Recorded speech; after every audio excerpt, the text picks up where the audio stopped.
In this video, we'll learn about how gasoline engines work. First, let's take a brief look at the basic structure of the engine. Here are two valves. One of them is an intake valve, and the other one is an exhaust valve. There is a spark plug between the two valves. There is a cylinder in the bottom side, and the piston moves up and down to create a repetitive motion. Coolant circulates around the perimeter of the cylinder to prevent it from getting overheated. The piston has 3 rings. 2 of them are compression rings, and the other one is an oil ring. The ring located on the top prevents the flue gas from going down. The second ring prevents the oil from flowing into the combustion chamber. The third ring plays the role of constantly applying the oil to the inner wall of the cylinder. This is the crankshaft. It converts the piston's linear motion into a rotational motion. The connecting rod connects the piston and the crankshaft. Next, we'll learn more about the 4-stroke cycle.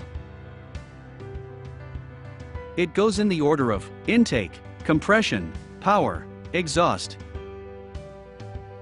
First, the intake valve opens and the piston moves down. Then, a mixture of air and gas flows into the inner side of the cylinder. This is the intake process. The intake valve gets closed, and the piston rises up to prevent further intake of fuel. This causes the mixed gas to be compressed at a high temperature, which is called the compression stroke. When the spark plug causes a spark on the compressed mixed gas, an explosion occurs.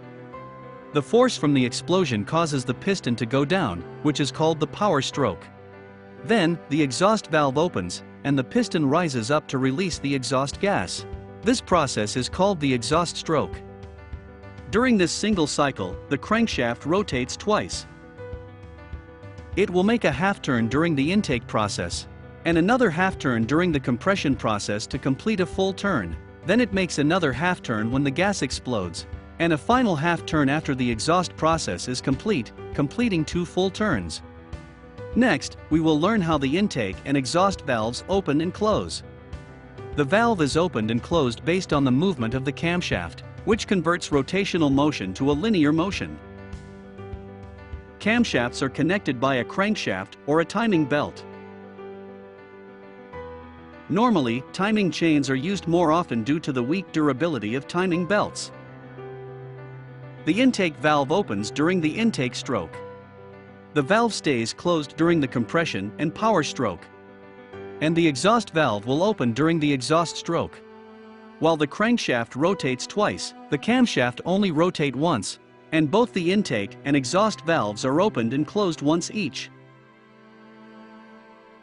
For the camshafts, there are 2 different types, one exhaust camshaft and one intake camshaft. We call this the DOHC method. There is also a method called SOHC, which uses a single camshaft to control the intake and exhaust valve.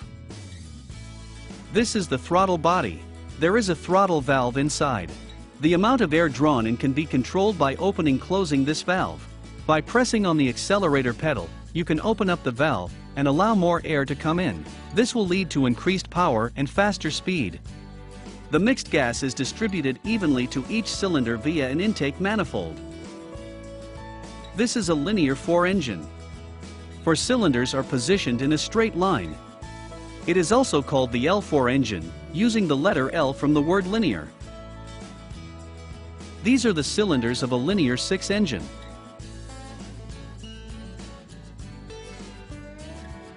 This is the intake manifold where the fuel heads into. The fuel is divided based on the number of cylinders. This is the exhaust manifold where the exhaust gas is released. It collects the exhaust gas and sends them to the muffler. This is a V6 engine. The cylinders are positioned in the shape of the letter V.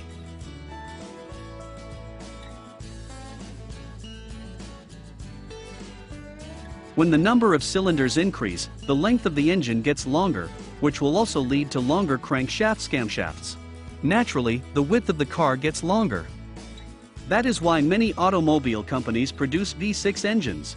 By positioning 6 cylinders in a shape configuration, it becomes able to reduce the length of the engine and the width of the car. However, the L6 engine is much more quiet than the V6 engine and enables smoother power transfer.